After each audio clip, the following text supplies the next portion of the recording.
Hello dear students, welcome back. ഈ ഒരു വീഡിയോയിൽ നമ്മൾ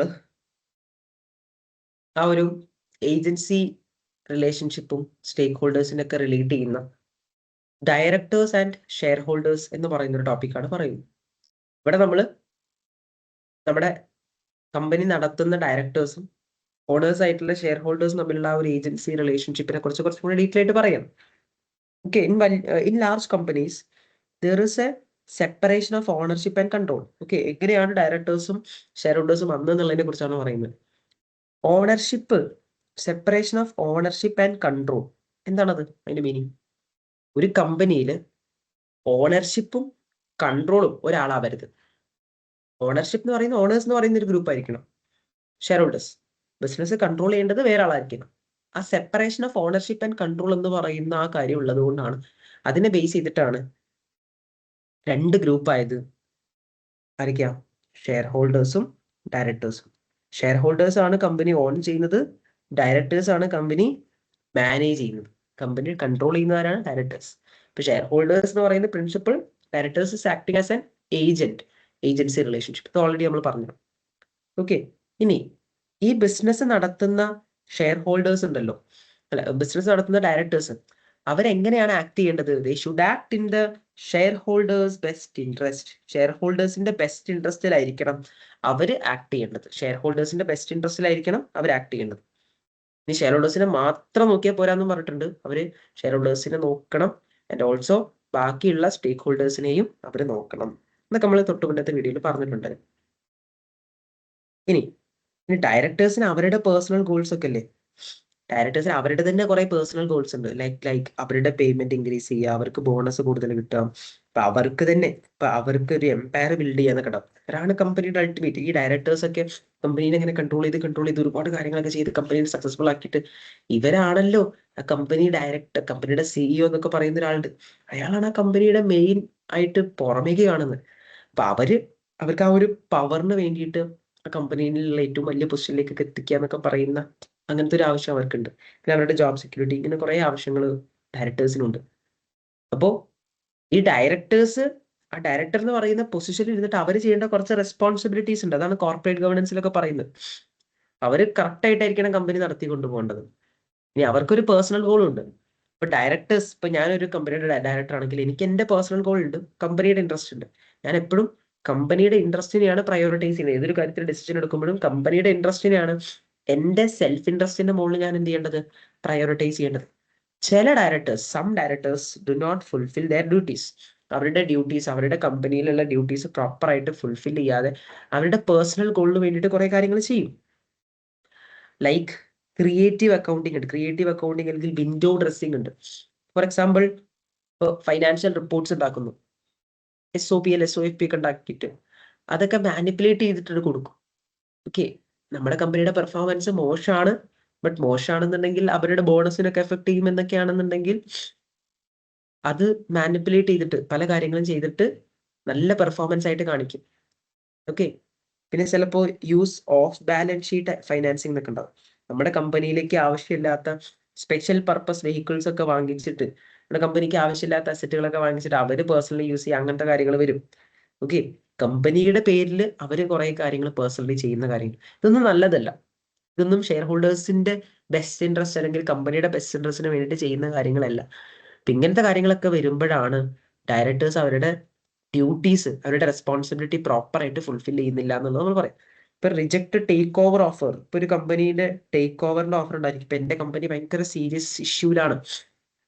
അപ്പൊ എന്റെ കമ്പനിയെ പ്രൊട്ടക്ട് ചെയ്യുക, അല്ലെങ്കിൽ എന്റെ കമ്പനിക്ക് ഇപ്പൊ ആവശ്യമുള്ളത് വേറൊരു കമ്പനി എന്നെ ടേക്ക് ഓവർ ചെയ്യുക എന്നുള്ളത്. അങ്ങനെ ടേക്ക് ഓവർ ചെയ്യുന്ന സമയത്ത് എന്താണ്, ഫണ്ട് ഒരുപാട് കിട്ടും. ഇപ്പൊ കമ്പനിയിലുള്ള എല്ലാ പ്രശ്നങ്ങളും എന്താണ്, സോൾവ് ആകും.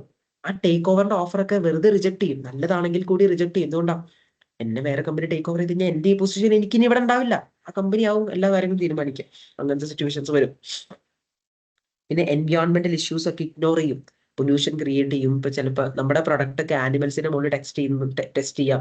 ഇങ്ങനത്തെ കുറെ കാര്യങ്ങൾ, എൻവയോൺമെന്റൽ ഇഷ്യൂസ് ഉണ്ട്, അതൊക്കെ ഇഗ്നോർ ചെയ്യുന്ന കാര്യങ്ങൾ വരും. ഇങ്ങനെയുള്ള ഒരുപാട്, ഇത് കുറച്ച് കാര്യങ്ങൾ മാത്രമേ ഞാൻ ഇവിടെ പറഞ്ഞിട്ടുള്ളൂ. ഇതല്ലാതെ വേറെ ഡയറക്ടേഴ്സ് ചെയ്യുന്ന പ്രശ്നങ്ങൾ എന്ന് പറഞ്ഞിട്ട് ഒരുപാട് പ്രശ്നങ്ങളുണ്ട്. ഈ ആക്ഷൻസ് ഒക്കെ എന്തിലേക്ക് ലീഡ് ചെയ്യും?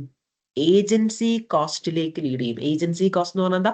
ഷെയർ ഹോൾഡേഴ്സിന്റെ ബെസ്റ്റ് ഇൻട്രസ്റ്റ് അല്ലെങ്കിൽ കമ്പനിയുടെ ബെസ്റ്റ് ഇൻട്രസ്റ്റിന് വേണ്ടിയിട്ട് അല്ലാതെ വർക്ക് ചെയ്യുന്നത് കൊണ്ട് വരുന്ന പ്രശ്നങ്ങൾ, ഷെയർ ഹോൾഡേഴ്സ് ആൻഡ് ഡയറക്ടേഴ്സ് തമ്മിലുള്ള അല്ലെങ്കിൽ കമ്പനി തമ്മിലുള്ള പ്രശ്നങ്ങളെയാണ് ഏജൻസി കോസ്റ്റ് എന്ന് പറയുന്നത്. ആ agency cost, lost potential returns for shareholders. ഇതൊന്നും ഇങ്ങനെ ചെയ്തില്ല എന്നുണ്ടെങ്കിൽ ഷെയർ ഹോൾഡേഴ്സിന് കൂടുതൽ റിട്ടേൺസ് കിട്ടിയേനെ.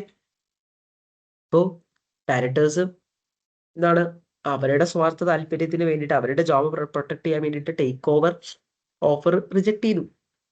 ആ ടേക്ക് ഓവർ ഓഫർ ചെയ്യുവാണെന്നുണ്ടെങ്കിൽ കമ്പനിക്ക് ഫണ്ട് കിട്ടുമായിരുന്നു, കമ്പനിക്ക് എല്ലാ കാര്യങ്ങളും അടിപൊളിയായിട്ട് ചെയ്യാൻ പറ്റുമായിരുന്നു, ഇവരുടെ ഓണേഴ്സിന് എന്താണ് അതിനനുസരിച്ച് കൂടുതൽ റിട്ടേൺ കിട്ടുമായിരുന്നു.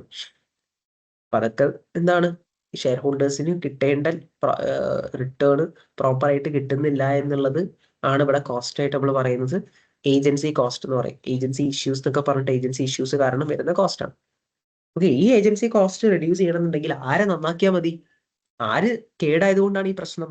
ഡയറക്ടേഴ്സ് പ്രശ്നക്കാരനായതുകൊണ്ടാണ്. ഡയറക്ടേഴ്സിനെ നന്നാക്കിയാൽ മതി. അപ്പൊ നമ്മൾ എന്ത് ചെയ്യാം? ഗുഡ് കോർപ്പറേറ്റ് ഗവേണൻസ് കൊണ്ടുവരാം. ഡയറക്ടേഴ്സിനെ നന്നാക്കണം എന്നുണ്ടെങ്കിൽ നല്ലൊരു കോർപ്പറേറ്റ് ഗവേണൻസ് കൊണ്ടുവന്നാൽ മതി. ഓക്കെ, ഈ കോർപ്പറേറ്റ് ഗവേണൻസ് എന്താണ്, അതിന്റെ കുറെ പ്രിൻസിപ്പിൾ എന്താണെന്നൊക്കെയുള്ള ഡീറ്റെയിൽ ആയിട്ട് പഠിക്കാനുള്ളതാട്ടോ. ബട്ട് അതൊന്നും ഇപ്പൊ നമ്മൾ എന്ത് ചെയ്യുന്നില്ല, അങ്ങനെ പഠിക്കുന്നൊന്നുമില്ല, അതിന്റെ ഒരു ആവശ്യമൊന്നുമില്ല. അപ്പോൾ ബട്ട് ചെറിയ രീതിയിൽ നമ്മൾ പറയുന്നുണ്ട് കോർപ്പറേറ്റ് ഗവേണൻസിലൂടെ എങ്ങനെയാണ് നമുക്ക് ഡയറക്ടേഴ്സിനെ നന്നാക്കാൻ പറ്റുന്നത്. ഓക്കെ, ഈ സ്റ്റേക്ക് ഹോൾഡർ ഒബ്ജക്റ്റീവ് എൻകറേജ് എന്ന് പറയുന്ന ഒരു ടോപ്പിക് ഇല്ലേ, ഇതിൽ നമ്മൾ പറയുന്നുണ്ട് കോർപ്പറേറ്റ് ഗവേണൻസ് എന്താണ്, കോർപ്പറേറ്റ് ഗവേണൻസിലൂടെ എങ്ങനെയാണ് നമുക്ക് ഡയറക്ടേഴ്സിനെ നന്നാക്കാൻ പറ്റുന്നത് നമുക്ക് പറയുന്നുണ്ട്. ബട്ട് ഈ കോർപ്പറേറ്റ് ഗവേണൻസ് കൊണ്ടുവരാം ഒരു ബിസിനസ്സിൽ എന്തൊരു സംഭവം കൊണ്ടുവരുമ്പോഴും അതിന് ചെലവുണ്ട്. ഇപ്പൊ കോർപ്പറേറ്റ് ഗവേണൻസിനും കോസ്റ്റ് ഉണ്ട്, നമ്മൾ അത് നോക്കണം കേട്ടോ. ഒരു ചെറിയൊരു കമ്പനി, വലിയ പ്രശ്നമൊന്നും ഇല്ലാത്ത കമ്പനി ആണെങ്കിൽ അവിടെ വലിയ കോസ്റ്റ് ഒക്കെ ചെലവാക്കിയിട്ട് കോർപ്പറേറ്റ് ഗവേണൻസ് സെറ്റപ്പ് ചെയ്യൊന്നും വേണ്ട.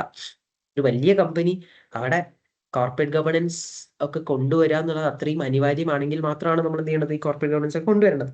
എനിക്ക് അത് നോക്കണം. പിന്നെ പറയുന്ന ഒരു കാര്യമാണ് ഡയറക്ടേഴ്സിനെ നല്ല രീതിയിൽ മോണിറ്റർ ചെയ്യണം. ആര്? Share holders. ഓക്കെ, അത് പറയാം. പിന്നെ ഓണേഴ്സിനെ കുറിച്ച്, ഒരു സ്പെസിഫിക് ഓണേഴ്സിനെ കുറിച്ച് പറയാണ്. ഇപ്പൊ ഇൻസ്റ്റിറ്റ്യൂഷണൽ ഇൻവെസ്റ്റേഴ്സ്, കമ്പനിയിൽ ഇൻവെസ്റ്റ് ചെയ്തിട്ടുള്ളത് ജസ്റ്റ് ഓണേഴ്സ് അല്ല, വലിയ ഇൻസ്റ്റിറ്റ്യൂഷണൽ ഇൻവെസ്റ്റേഴ്സ് ആയിട്ടുള്ള പെൻഷൻ ഫണ്ട്സ് ഒക്കെ ആണെന്നുണ്ടെങ്കിൽ അവർക്ക് എന്താ വേണ്ടത്? അവർക്ക് നമ്മുടെ കമ്പനി നല്ല രീതിയിൽ പോകണം, പ്ലസ് നമ്മുടെ കമ്പനിയിൽ നിന്ന് ഒരു ഫിക്സഡ് ആയിട്ടുള്ള ഒരു പ്രോപ്പർ റിട്ടേൺസ് അവർക്ക് കിട്ടണം. ആ റിട്ടേൺസ് കിട്ടുന്നതാണ് അവർ അവരുടെ കാര്യങ്ങൾക്ക് ഉപയോഗിക്കുന്നതൊക്കെ. അപ്പോൾ ഇൻസ്റ്റിറ്റ്യൂഷണൽ ഇൻവെസ്റ്റേഴ്സ് ആണെങ്കിൽ അവരുടെ ഷെയർ ഹോൾഡറിന്റെ ആക്ടിവിസം എന്നാ പറയാം. ഓക്കെ, ഷെയർ ഹോൾഡറിന്റെ ആക്ടിവിസം ആദ്യമൊക്കെ കുറവായിരിക്കും. അവർ കമ്പനിയുടെ ഒരുപാട് കാര്യത്തിലൊന്നും ആദ്യം ഇൻവോൾവ് ചെയ്യില്ല. കാരണം അവരൊരിക്കലും കമ്പനീന്റെ ഓപ്പറേഷൻസ് നോക്കി അവരെന്താ ചെയ്യുന്നത് നോക്കിയിട്ട് അങ്ങനെ കമ്പനി ഇൻവെസ്റ്റ് ചെയ്യുന്ന ആൾക്കാരല്ല. ഈ കമ്പനിയുടെ മുകളിൽ ഒരു വിശ്വാസം ഉണ്ട്, നല്ല റിട്ടേൺസ് വരും എന്നുള്ളത്. ആ റിട്ടേൺസ് കൊടുക്കുന്നത് പറ്റാതെ ആവുന്ന സമയത്താണ് അവരെന്ത് ചെയ്യുന്നത്, അവരുടെ ഷെയർ ഹോൾഡറിന്റെ ആക്ടിവിസം ഇൻക്രീസ് ആവുന്നത്. ഓക്കെ ഓക്കെ പിന്നെ പിന്നെ ചില എന്താണ്, എപ്പോഴാണ് ഷെയർ ഹോൾഡറിന്റെ ആക്ടിവിസം, അതായത് ഇപ്പൊ ഇൻസ്റ്റിറ്റ്യൂഷൻ ഇൻവെസ്റ്റേഴ്സ് ഒക്കെ ആണെന്നുണ്ടെങ്കിൽ അവരെപ്പോഴാണ് കമ്പനിയിലേക്ക് കൂടുതൽ ഇൻവോൾവ് ആവുക? അവർക്ക് എന്തെങ്കിലും പ്രശ്നങ്ങൾ കമ്പനിയിൽ ഫേസ് ചെയ്യുമ്പോഴല്ലേ. അതായത് ഡയറക്ടേഴ്സ് ചിലപ്പോൾ അവരുടെ ഇൻട്രസ്റ്റിന് മാത്രം ആക്ട് ചെയ്യുന്നു.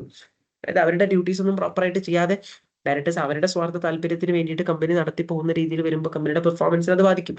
അങ്ങനെ ബാധിക്കുന്ന സമയത്ത് ഈ പറഞ്ഞ ഇൻസ്റ്റിറ്റ്യൂഷൻ ഇൻവെസ്റ്റേഴ്സ് ഒക്കെ എന്താ, കമ്പനിയിലേക്ക് ഇൻവോൾവ് ആവും. അവരുടെ ആ ഒരു കൺട്രോൾ അവരെന്ത് ചെയ്യും, എക്സസൈസ് ചെയ്തിട്ട് കമ്പനിയിലെ മാറ്റങ്ങളും കാര്യങ്ങളൊക്കെ വരുത്തും. അപ്പൊ ഈ ഡയറക്ടേഴ്സ് നല്ലതല്ല എന്നുണ്ടെങ്കിൽ ഷെയർ ഹോൾഡേഴ്സിന് എന്ത് ചെയ്യാൻ പറ്റുന്നറിയോ? നോട്ട് ചെയ്തോളൂ. ഡയറക്ടേഴ്സ് നല്ലതല്ല എന്നുണ്ടെങ്കിൽ ഷെയർ ഹോൾഡേഴ്സിന് എന്ത് ചെയ്യാൻ പറ്റും? ആനുവൽ ജനറൽ മീറ്റിംഗ് വിളിച്ചിട്ട് ഡയറക്ടേഴ്സിനെ റീഅപ്പോയിന്റ് ചെയ്യാം. ഡയറക്ടേഴ്സിനെ ഒഴിവാക്കിയിട്ട് റീഅപ്പോയിന്റ് ചെയ്യാട്ടോ, നല്ല ഡയറക്ടേഴ്സിനെ കൊണ്ടുവരാം. അപ്പൊ ഡയറക്ടേഴ്സ് നന്നാവണം എന്നുള്ളത് ഏറ്റവും ഇമ്പോർട്ടന്റ് ആയിട്ടുള്ള ഒരു കാര്യമാണ്. അപ്പൊ അതിന് വേണ്ടിയിട്ട് നമുക്ക് എന്തൊക്കെ ചെയ്യാൻ പറ്റും? ഓക്കെ, ഡയറക്ടേഴ്സ് എന്താണ്, ഈ പറഞ്ഞ ഷെയർ ഹോൾഡേഴ്സിന് വേണ്ടിയിട്ടും ബാക്കിയുള്ള സ്റ്റേക്ക് ഹോൾഡേഴ്സിനൊക്കെ വേണ്ടിയിട്ട് വർക്ക് ചെയ്യുന്നത് എൻകറേജ് ചെയ്യാൻ വേണ്ടിയിട്ട് നമുക്കിനി എന്തൊക്കെ ചെയ്യാൻ പറ്റും, അതൊക്കെയാണ് നമ്മൾ ഇനി അടുത്ത ടോപ്പിക് ഓൺവേർഡ്സ് പറയുന്നത്. നമുക്ക് നെക്സ്റ്റ് വീഡിയോയിൽ പറയാം. ഓക്കെ.